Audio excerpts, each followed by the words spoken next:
আমার চাচি খুব সুন্দরী আর যুবতী ছিলেন। তিনি বাড়িতে একা থাকতেন আর আমাকে তার কাছে ডেকে নিতেন, নিজের একাকিত্ব মিটাতেন। আমিও খুশি হয়ে চাচির কাছে চলে যেতাম আর তার সঙ্গে কিছু সুন্দর সময় কাটাতাম। এক চাচি আমাকে তার বাড়িতে ডাকলেন, আমিও খুশি হয়ে চলে গেলাম। তেমনি চাচি বাথরুম থেকে গোসল সেরে বেরিয়ে আসছিলেন। যেমনই তাকে দেখলাম, আমার হুঁশ উড়ে গেল। আমার চাচি খুব বেশি সুন্দরী ছিলেন। দেখে মনেই হতো না যে তিনি একজন বিবাহিতা মহিলা। সেই সময় আমি চাচার বাড়িতে থাকতে এসেছিলাম, কারণ মা বাবা দুজনেই বিদেশে যাচ্ছিলেন। আগে যখন চাচা বাবাকে অভিনন্দন জানাতে এসেছিলেন, তখন তিনি বাবাকে বললেন, রাহুলকে আমাদের বাড়িতে রেখে যান। বাবা অনেক করে মানা করলেন যে রাহুল এখন বড় হয়ে গেছে, নিজের যত্ন নিতে পারে। কিন্তু চাচা মানলেন না। তিনি বাবাকে রাজি করিয়ে নিলেন আর আমার ইচ্ছা পূরণ হয়ে গেল। আমার কাছে আমাদের পুরনো বাড়ির চাবি ছিল, সেটা খালি পড়েছিল। আমি সেটা আমার নিজের কাজে ভালোভাবে ব্যবহার করতাম। চাচি মনিকার বিয়ে আমার চাচার সঙ্গে 10 বছর আগে হয়েছিল। আমি তখন 10 বছরের ছিলাম। সেই সময় চাচিকে দেখে আমার খুব ভালো লাগতো। তিনি শুধু সুন্দরী ছিলেন না, মৃদু কণ্ঠের আর পূর্ণাঙ্গ শরীরের অধিকারী ছিলেন। চাচা আর চাচির জোড়া সবাই ক্ষেপণাস্ত্রের মতো মনে করত। কিন্তু এখনো তাদের কোনো সন্তান হয়নি। তারা দুজনে ভাগ্য মেনে ধৈর্য ধরেছিলেন। চাচি আর চাচার মধ্যে অনেক ভালোবাসা ছিল। আমার মনে হতো চাচা চাচির সব ইচ্ছা পূরণ করেন। বিয়ের পর চাচির শরীর আরও আকর্ষণীয় হয়ে উঠেছিল। সুন্দরী তো তিনি আগেই ছিলেন, কিন্তু এখন শরীরের প্রতিটি অংশ যেন নিজের দিকে টানছে। একদিন চাচি বাড়ির পরিষ্কার করছিলেন আর আমি টিভি দেখছিলাম। চাচি জিজ্ঞাসা করলেন, রাহুল, বাবা আজ আজ কলেজ যাবে না? আমি মনে মনে চাচিকে বাবা বলার জন্য একটু খারাপ লাগলেও বললাম, না চাচ্ছি, সেমিস্টার শেষ হয়ে গেছে, 1.5 মাসের ছুটি। চাচি মাথা নাড়লেন আর ঝুঁকে মেষের কাপড় মারতে লাগলেন। চাচির সেই অবস্থা দেখে আমার বুঝতেই পারছিলাম না কি করব আর কি না করব। আমার চাচির বাড়িতে আসা 2 দিন হয়ে গেছে। রাতে খাবার টেবিলে চাচা চাচিকে বললেন তাকে 20 দিনের জন্য লাহোরে যেতে হবে। যদি বেশি দিনের জন্য বাইরে যেতে হতো, তাহলে তিনি চাচিকেও সঙ্গে নিয়ে যেতেন। কিন্তু এবার আমি চাচির বাড়িতে ছিলাম বলে তিনি একা যাওয়াই ঠিক মনে করলেন। আমি চাচির রুটিন আর অভ্যাস ভালো করে লক্ষ্য করেছিলাম। দেখেছিলাম তিনি চা খুব বেশি খান আর চায়ে দুধ অনেক দেন। আমারও বাক্সের দুধ খাওয়ার অভ্যাস ছিল। পরের দিন আমরা বন্ধুরা মিলে মজা করছিলাম। আমি যেসব কথা বলছিলাম সেগুলো খুব ভুল ছিল। আমার কথা শুনে চাচি খুব অবাক হয়ে গেলেন। তিনি আমাকে ডেকে তার উপস্থিতি জানানোর চেষ্টা করলেন, কিন্তু মিউজিকের জন্য আমার কিছুই শোনা গেল না। তিনি অনেকক্ষণ আমার বকবক শুনলেন আর তারপর উঠে নিজের ঘরে চলে গেলেন। চাচি, আমার চা খেতে ইচ্ছে করছে। চাচি হেসে বললেন, কেন নয় আমার বাচ্চা, 2 মিনিটে ফ্রেশ হয়ে আসি, তারপর বানিয়ে দিই। তিনি উঠে বাথরুমের দিকে বললাম, আর সামনের লন আর ফুলুক চলে গেলেন বানিয়ে। আমি গ্যালারিতে এসে দেখতে লাগলাম। একটা ফুল আমার খুব পছন্দ হলো। আমি কাছে গিয়ে দেখলাম আর সেটা তুলে নিলাম। চাচি আমাকে ডাকছিলেন। আমি জবাব দিলাম, আমি বাইরে আছি। তিনি হাতে ট্রে নিয়ে বাইরে এলেন। তাতে 2 কাপ চা ছিল। তিনি একটা কাপ আমাকে দিলেন আর অন্যটা নিজে টেবিলে রাখলেন। আমি হাতে থাকা ফুলটা চাচির দিকে বাড়িয়ে দিলাম। চাচি হেসে ফুলটা নিয়ে বললেন, ধন্যবাদ আমার বাচ্চা। আমার সব আশা যেন ভেঙে গেল। আমি চাচির দিকে তাকিয়ে বললাম, চাচি, আপনি সারাদিন বাড়িতে থেকে বিরক্ত হন না? আমি তো বিরক্ত হয়ে গেছি। আমরা কোথাও বাইরে ঘুরতে যাই। চাচি বললেন, না সমীর, আমি তোমার চাচার সঙ্গে সব জায়গায় যাই। আমি চুপ হয়ে চা খেতে লাগলাম। রাতে খাবারের পর আমি একটা মুভি চালিয়ে বসে দেখতে লাগলাম। চাচিও আমার পাশে এসে বসলেন। চাচি যখন দেখলেন যে মুভিতে সেই একই ধরনের কথা হচ্ছে যা আমি দুপুরে বলছিলাম, তখন বললেন, আচ্ছা, তাহলে এইসব কথা তুমি এখান থেকে শিখেছ? তিনি বললেন, বাবা, এটা খুব ভুল কথা। তুমি খুব খারাপ ভাষা ব্যবহার করছো। লজ্জায় আমার ঘাম ছুটে গেল। চাচি আবার বললেন, আমি তোমার বাবার সঙ্গে কথা বলো, তোমার উপর নজর রাখতে বলো। তুমি হাতের বাইরে চলে যাচ্ছ। আমি চোখ তুলে চাচিকে বললাম, ভুল হয়ে গেছে চাচি, আমাকে মাফ করে দাও। কিন্তু তাদের জবাব দিতে হয়, তাই আমাকেও তাদের জবাব দিতে। আমন কথা, সব ছেলেই এমন মুভি দিয়ে যায়।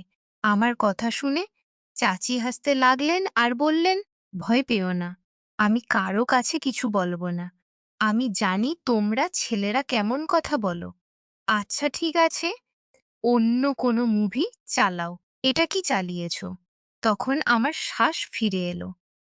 আমি জিজ্ঞাসা করলাম, চাচি, কোনো মুভি চালাব? তিনি বললেন, কোনো ইন্ডিয়ান মুভি চালাও। আমি একটা ইন্ডিয়ান মুভি চালিয়ে দিলাম। চাচি মুভি দেখছিলেন আর আমি চুপি চুপি তাকে দেখছিলাম। চাচি এক পা তুলে অন্য পায়ের উপর রাখলেন আর সোফার টেক আর হাতলের উপর হেলান দিয়ে আরামে বসলেন। আমিও এক পা তুলে অন্য পায়ের উপর রাখলাম। আমার মনে হলো চাচি আমার এই কাজটা লক্ষ্য করেছেন। তা আমিও চাচির মতো অন্য কোণে বসেছিলাম। তারপর চাচি হেসে নিজের অবস্থান ঠিক করলেন। আমিও তাকে দেখে ঠিক হয়ে বসাই ভালো মনে করলাম। চাচি হাসতে লাগলেন আর বললেন, রাহুল, তুমি আমার নকল করছো? আমি মাথা নাড়লাম। তিনি একটু রেগে বললেন, তুমি আমাকে কেন বিরক্ত করছো? আমি হেসে বললাম, আপনাকে বিরক্ত করা আমার ভালো লাগে। তিনি জিজ্ঞাসা করলেন, কেন? আমি সঙ্গে সঙ্গে বললাম, কতদিন হয়ে গেছে কারো বকুনি খাইনি, কারো জুতো খাইনি। উপর থেকে আপনি খুবই বিরক্তিকর। আমার কথা শুনে তার কপালে ভাঁজ পড়ল। তিনি বললেন, রাহুল, আমি সত্যিই বিরক্তিকর? আমি বললাম, জানি না, একা থেকে আমার কি হবে? চাচি হেসে বললেন, তোমাকে মার খেতে হয়তো আমি দিই। তিনি আমাকে একটা নিষ্পাপ দুষ্টু বাচ্চা মনে করছিলেন। এটা আমার জন্য লাভেরই ছিল। এমন অনর্থক কথা বলতে বলতে চাচি আমার বেশ কাছাকাছি হয়ে গেলেন চাচির। রাত 11টায় চাচার ফোন এল চাচির মোবাইলে। তিনি উঠে নিজের ঘরে চলে গেলেন। তারপর টিভি বন্ধ করে নিজের ঘরের দিকে যেতে লাগলাম। তখনই চাচির ঘর থেকে তার গলা এলো, ইয়ার, খুব মিস করছি আপনাকে। জানি না কিভাবে কাটবে এই দিনগুলো। ওপাশ থেকে কি বলা হয়েছিল জানি না, কিন্তু চাচি যা বলেছিলেন তা আমার জন্য কোনো সারপ্রাইজের কম ছিল না। সকালে আমি তাড়াতাড়ি উঠলাম, ফ্রেশ হয়ে কিচেনের দিকে গেলাম। কিচেনে কেউ নেই। চাচির ঘরের দিকে গিয়ে দেখলাম দরজা বন্ধ, অর্থাৎ তিনি এখনো ঘুমাচ্ছেন। আমি নিজের জন্য চা বানালাম, কিছু স্লাইস গরম করে টেবিলে বসে নাস্তা করতে লাগলাম। আমি নাস্তা করছিলাম, এমন সময় চাচির ঘরের দরজা খুলল। তিনি বাইরে বেরোলেন। আমাকে দেখে একটু লজ্জিত হয়ে বললেন, রাতে ঘুম আসেনি। খুব দেরিতে ঘুমিয়েছিলাম, তাই সকালে তাড়াতাড়ি উঠতে পারিনি। আমি হেসে বললাম, কোনো কথা নেই, আপনার নাস্তা করতে হবে। চলুন আজ আপনার নাস্তা আমি বানিয়ে দিই। তিনি বললেন, তুমি আর নাস্তা? আমি বললাম, আপনি ফ্রেশ হয়ে আসুন, আমি নাস্তা বানিয়ে দিই, তারপর কথা বলবো। চাচি মাথা নাড়লেন আর হেসে আবার ঘরে চলে গেলেন। আমি বললাম, চাচি, আপনার নাস্তায় কি পছন্দ? তিনি বললেন, তুমি জু করে বললাম, যেমন আপনার মর্জি। তারপর কিচেনে গেলাম। আমি মাথা নত করে বললাম, নাস্তা বানিয়ে এসে চাচিকে ডাকলাম। চাচি হলে এসে চেয়ারে বসলেন। আমি বললাম, চাচি আপনার নাস্তা তৈরি। আর ট্রে তার সামনে রাখলাম। চাচি আমার দিকে তাকিয়ে হাসছিলেন। তিনি আমার মাথায় হাত বুলিয়ে চুল এলোমেলো করে দিলেন। আমি তার হাত ধরে বললাম, চাচি আপনি আমার চুলের স্টাইল খারাপ করে দিয়েছেন। চাচি ভালোবেসে আমার গালে একটা হালকা চড় মারলেন আর বললেন, কিছু খারাপ হয়নি, আরামে বসো, নাস্তা করো। চাচি নাস্তা করে বললেন, রাহুল তোমার অনেক ধন্যবাদ। চলো আমরা দুজনে পাকা বন্ধুত্ব করি। আজ অনেক দিন পর এভাবে হেসেছি আর এত ভালো নাস্তা করেছি। আমি মুখ বিকৃত করে বললাম, তাহলে কি হলো চাচি? আমি কি আপনার বন্ধু নই? চাচি আমার গালে চিমটি কেটে বললেন, বন্ধু আজ কিন্তু কাঁচা। আজ পাকা বন্ধুত্ব করি। আমি গাল চেপে ধরে বললাম, ইয়ার আপনাদের আন্টিদের তো এই খারাপ অভ্যাস, গালি লাল করে দেন। চাচি হাসতে লাগলেন আর ২ হাত আমার কানের দিকে বাড়ালেন। আমি পালাতে লাগলাম। চাচি হেসে পিছনে দৌড়ালেন আর বললেন, থাম, তোমাকে মারব। আমি থামলাম। কোমরে হাত রেখে শ্বাস নিতে নিতে চাচির কাছে গেলাম। তিনি আমার ২ কানে চিমটি কেটে হাসতে লাগলেন। আমি কাছে তো কোনো ভালোবাসার আশাই নেই।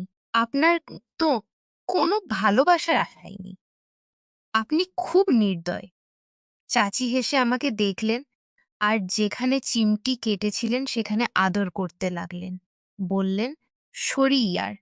তারপর আমাকে, আচ্ছা আমি চেঞ্জ করে আসি। তারপর মার্কেটে কিছু জিনিস আনতে হবে, আমরা নিয়ে আসি। আমি বললাম, ঠিক আছে। আমিও চেঞ্জ করে নিই। হয়তো কোনো মেয়ে আমার জালে ধরা পড়বে। আমারও মজা হবে। চাচি এসে আমার কোমরে একটা চড় মারলেন আর বললেন, রাহুল একটু তো লজ্জা করো। আমি অবাক হয়ে বললাম, কিসের থেকে? তিনি বললেন, তোমার এই ঝড়ো কাজকর্ম থেকে। আমি বললাম, ইয়ার জীবনে একটু মজাও থাকতে হবে। না হলে সারা জীবন আপনি আমাকে কোনো কাজে লাগবেন না। চাচি প্রথমে বুঝতে পারেননি। যখন বুঝলেন তখন পা থেকে জুতো খুলে বলতে লাগলেন, একটু তো লজ্জা করো রাহুল। আমি হেসে নিজের ঘরে চলে গেলাম। কিছুক্ষণ পর আমি ঘর থেকে বেরিয়ে সোফায় বসে টিভি দেখতে লাগলাম। কিছুক্ষণে চাচিও বাইরে এলেন। যখনও তিনি বেরোলেন আমার শ্বাস যেন আটকে গেল। সাদা রঙের শার্ট আর নিচে জিন্সও পরা চাচিকে দেখে বললাম, ম্যাডামজির কি ইরাদা? চাচি প্রথমে নিজেকে দেখলেন, তারপর আমার দিকে তাকিয়ে অবাক হয়ে বললেন, কেন, কি হয়েছে? আমি বুকে হাত রেখে বললাম, ম্যাডাম আপনার পাগল শহরে হাজার হবে, কিন্তু এত সকালে দোকান কে খুলবে? চাচি তার ভুল বুঝতে পারলেন আর বললেন, ঠিকই বলছো। আমি বললাম, ম্যাডাম যখন তখন লোকেরা আপনাকেই দেখে। চাচি হেসে বললেন, রাহুল একটু লজ্জা করো, আমি তোমার চাচি। আমি মাথা নত করে বললাম, ঠিক আছে চাচি। তিনি হাসতে লাগলেন আর আমার পাশে বসে বললেন, বাজ আসবে না ফ্ল্যাট করা থেকে? আমি তার দিকে তাকিয়ে বললাম, কোন দুর্ভাগা আপনার সঙ্গে ফ্ল্যাট করতে চায়? চাচি হেসে বললেন, মাফ করো ইয়ার।